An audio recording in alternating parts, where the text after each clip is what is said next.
Hello hello student. मैं रैखिक समीकरण स्टार्ट किया हूँ स्टूडेंट। मैं पिछले लेक्चर में नोट प्रोवाइड करा दिया था स्टूडेंट।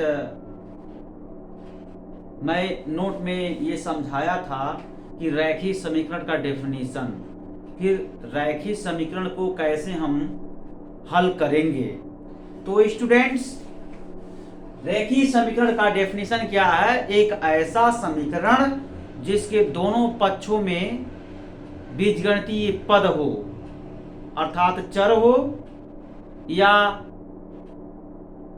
इसके एक पक्ष में बीजगणितीय पद तथा दूसरे पक्ष में अचर पद हो, तो ऐसे में इस प्रकार के समीकरण को रैखिक समीकरण कहते हैं।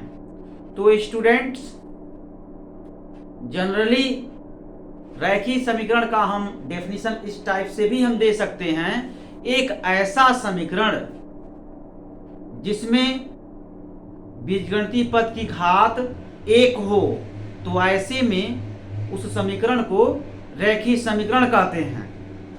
ठीक है ना स्टूडेंट? अब बात आता है स्टूडेंट, रैखिक समीकरण का हल क्या होता है। तो रैखिक समीकरण का हल हम कैसे निकालते हैं स्टूडेंट? उसमें मेन टूल्स है पक्षांतर के नियम। पक्षांतर हम कैसे करें? तो स्टूडेंट, जिस चर का मान आपको निकालना रहता है स्टूडेंट, हम क्या करते हैं, उस चर के अलावा जो भी बीजगणितीय पद आता है उसको हम पक्षांतर कर देते हैं। पक्षांतर करके उसका मान हम निकालते हैं।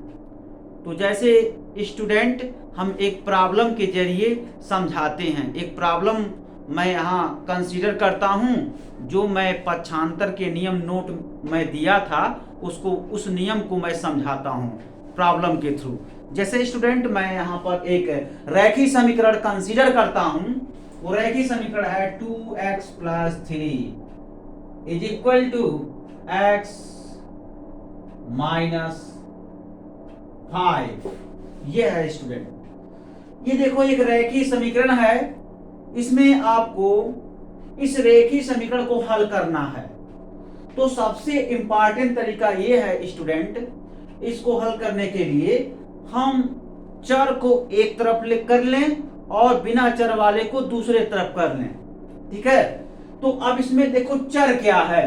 चर आपका यहाँ 2x है लेफ्ट साइड में, और राइट साइड में चर आपका x है। तो इसी को स्टूडेंट हम पक्षांतर करते हैं।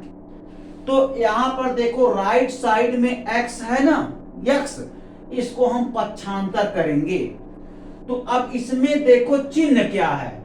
तो राइट साइड में देखो, यहां पर x है ना, इसका चिन्ह देख लेते हैं। ये चिन्ह देखो, यहां प्लस है। तो जब इसको पक्षांतर करेंगे लेफ्ट साइड में, अर्थात वाम पक्ष में जब पक्षांतर करेंगे, तो ये आपका हो जाएगा 2x - x + 3 = -5। अब यहां पर देखो एक्स्ट्रा, ये x है और ये x है, इसको सरल कर दो। पहले सरल करने के बाद हम काम करते हैं। फिर क्या करेंगे, x का मान निकालना है, तो उसके अलावा जो भी पद आएगा उसको पक्षांतर करेंगे। पहले यहां सरल कर लेंगे। एक बार x को जब यहां लिख सकते हो, x को पक्षांतर करने पर, पक्षांतर करने पर, ठीक है? तो x को पक्षांतर कर दिया गया। तो अब देखो क्या हो गया, x देखो प्लस है, तो पक्षांतर करेंगे तो देखो माइनस हो गया। ओके स्टूडेंट, ये देखो माइनस हो गया लेफ्ट साइड में। अब देखो 2x - x क्या हो जाएगा, x हो गया, + 3 = -5 हो गया। अब इस 3 को फिर पक्षांतर कर दो, क्योंकि हमको x का मान निकालना है।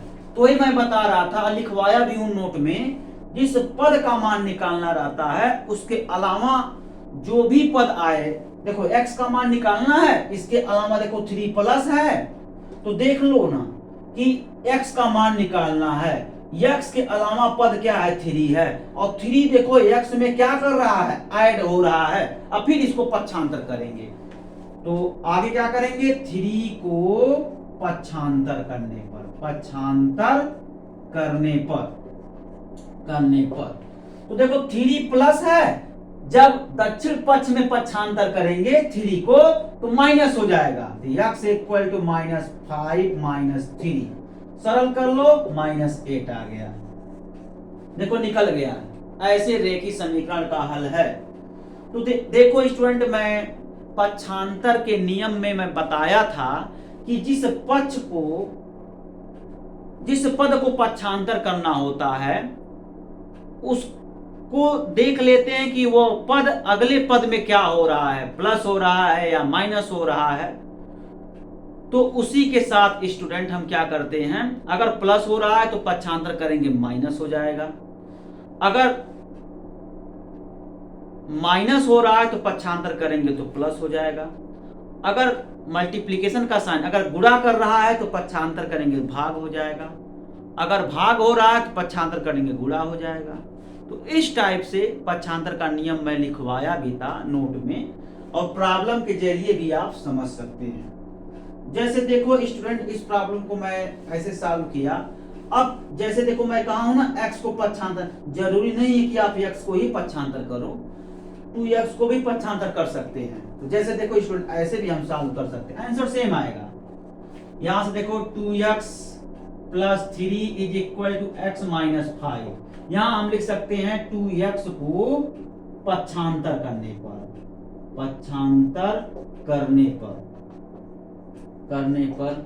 तो 2x को पक्षांतर कर दिया जाए।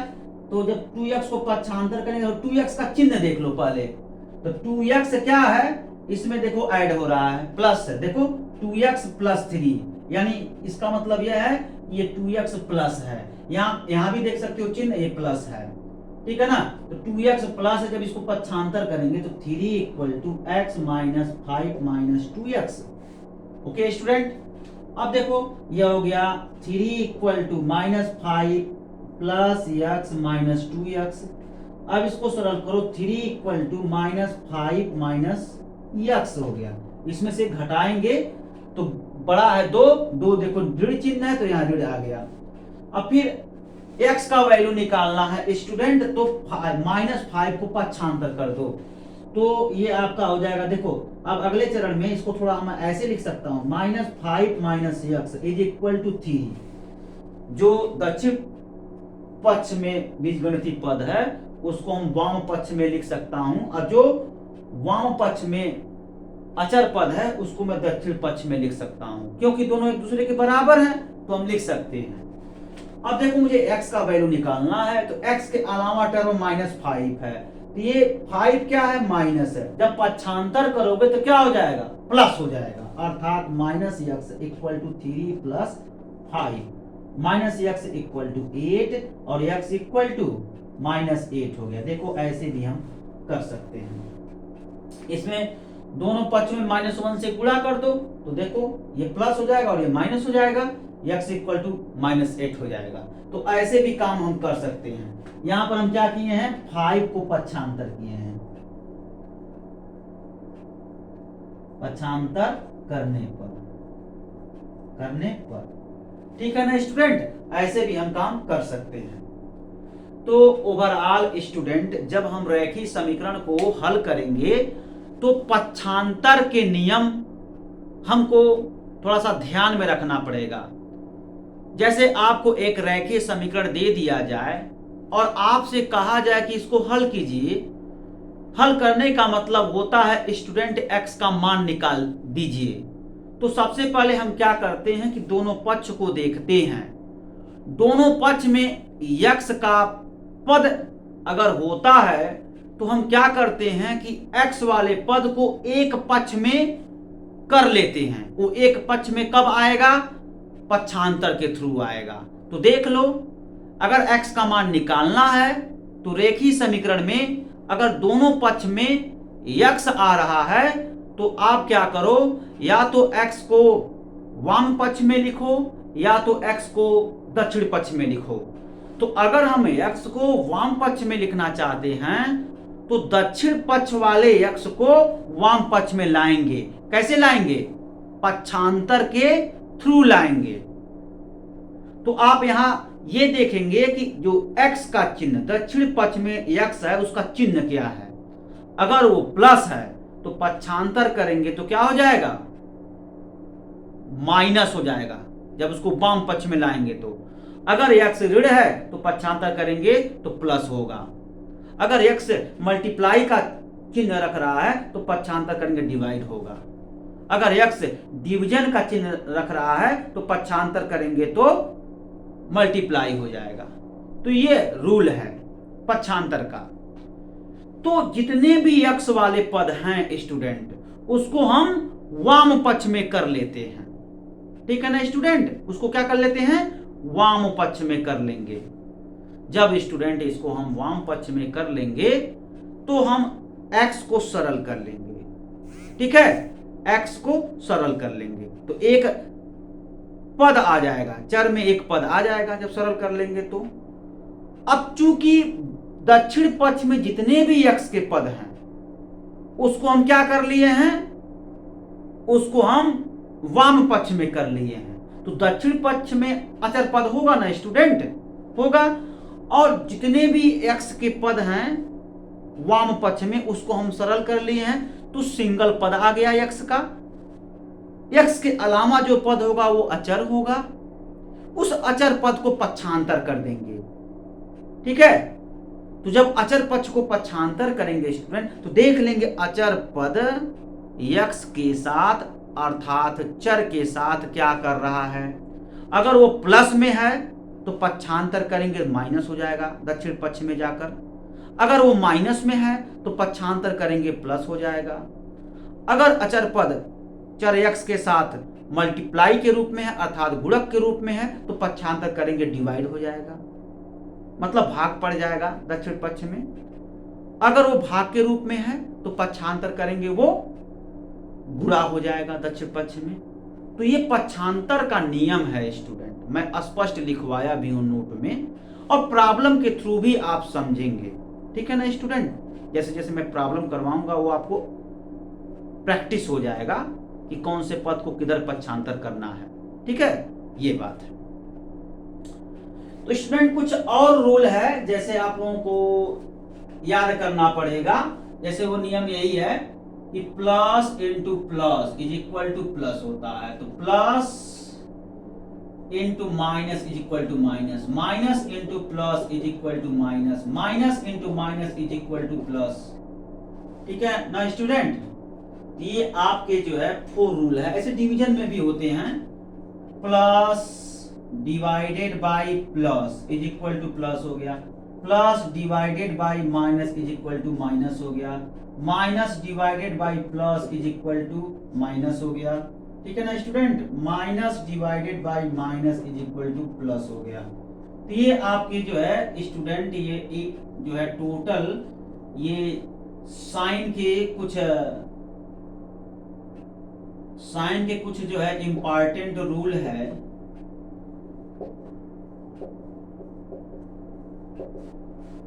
जो आप लोगों को याद रखना पड़ेगा, तभी आप जो है रैखिक समीकरण हल कर पाएंगे। तो ये है कुछ और महत्वपूर्ण जो है रूल क्वेश्चन है स्टूडेंट, क्वेश्चन के जरिए और अच्छे से आप समझ सकते हैं। जैसे देखो ये भी आपको इस रिजल्ट को याद करना पड़ेगा। और जैसे कुछ और क्वेश्चन है, मैं यहाँ कुछ लिखता हूँ क्वेश्चन को, क्वेश्चन के जरिए समझाता हूँ तो इजी हो जाएगा समझना आपको। जैसे देखो क्वेश्चन क्या है, मैं लिख रहा हूं 3x minus 9/7 is equal to -9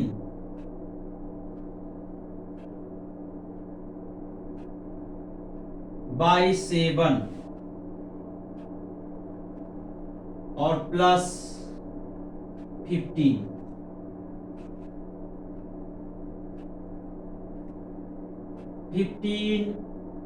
x कर लिया। ये देखो स्टूडेंट, ये रेखीय समीकरण है, इसको हमको सरल करना है। तो चलो सरल किया जाए। तो सिस्टमेटिक इसको हम सरल करते हैं। आओ देखते हैं क्या इसका रिजल्ट आता है।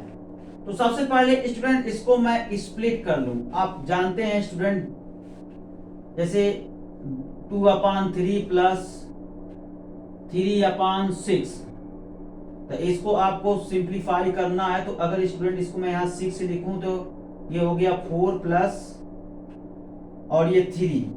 तो स्टूडेंट देखो 4 प्लस 3/6 क्लास 4th में ये पढ़ चुके हो। 4/6 प्लस 3/6, इसको स्प्लिट कर देते हैं।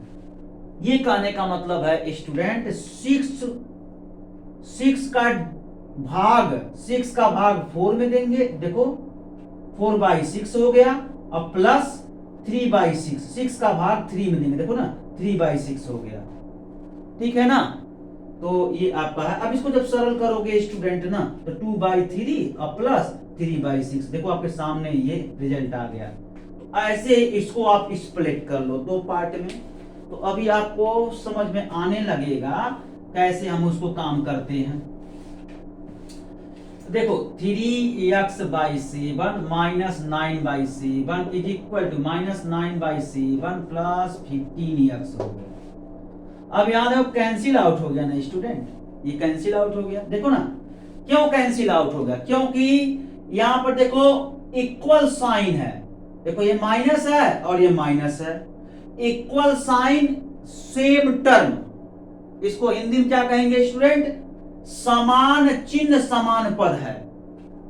समान पद का चिन्ह समान है और 2 पक्ष में है, तो कैंसिल हो जाता है। आप इसको ऐसे कैंसिल कर सकते हो, और नहीं तो इसको पक्षांतर करके कैंसिल करो।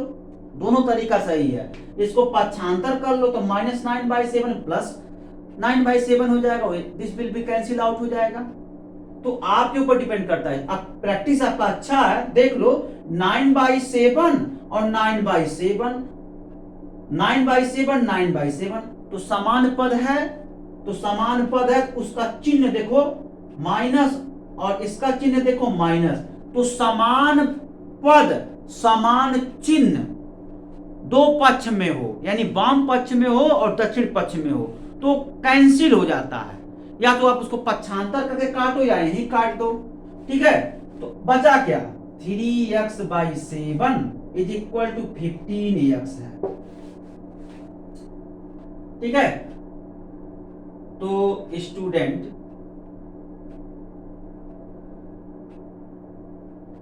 अब यहां से देखो इसको पक्षांतर कर लो, तो ये हो गया 3x/7। देखो यहां 15x। अब देखो x का मान निकालना है ना स्टूडेंट, तो x का मान अगर आपको निकालना है तो तुरंत इसको आप कर दो पक्षांतर। तो 15x देखो प्लस है, पक्षांतर करेंगे तो ये हो जाएगा -15x इक्वल टू 0। यहां से देखो 3x कॉमन ले लो, 3x कॉमन बचा क्या, 1/7 और माइनस ये हो गया 5 इज इक्वल टू 0। तो देखो 3x, अब देखो क्या हो जाएगा इनटू ये हो गया 1 - 35/7 इज इक्वल टू 0। तो अब इसको सॉल्व करो, ये हो जाएगा 3x into -34/7 is equal to 0। अब देखो स्टूडेंट ये 3x है, ये देखो मल्टीप्लाई यानी ये गुणा का चिन्ह है, ये गुणा का चिन्ह है, ये भी गुणा का चिन्ह है, ये आपका 3x है, ठीक है ना। x 3x देख रहे हो ना स्टूडेंट, 3x गुणे -34/7 इज इक्वल टू 0। अब यहां पर देखो 3 क्या है, आप देख सकते हो 3 आपका है 0 नहीं है, -34/7 ये भी 0 नहीं है। तो आप क्या करो स्टूडेंट, पहले इसको पक्षांतर कर दो, फिर बाद में इसको पक्षांतर करना, बारी बारी से पक्षांतर कर दो। तो मैं यहां लिख सकता हूं ना स्टूडेंट, ये हो जाएगा 3x इज इक्वल टू, देखो अब मैं इसको पक्षांतर करूंगा तो तो जरा देखो स्टूडेंट, -34/7 ये गुणा है, गुणा चिन्ह रख रहा है ना, तो ये जाकर के 0 में भाग दे देगा, तो 0/-34/7। और जब इसको सरल करेंगे स्टूडेंट, आप तो पढ़े हो, क्लास 4th की मैथमेटिक्स है, जब इसको सरल करेंगे कितना आ जाएगा, 3x = 0 आ जाएगा। अब फिर देखो, अब x का मान चाहिए ना, तो 3 को पक्षांतर कर दो, तो देखो ना 3x में क्या कर रहा है, गुणा कर रहा है, 3x में गुणा कर रहा है, पक्षांतर का नियम जान ही रहे हो कि जिस पद का मान निकालना रहता है उस पद के अलावा जो पद आता है, चाहे अचर पद आए या जो है चर पद आए, उस पद के अलावा जो पद आता है उसको पक्षांतर करते हैं।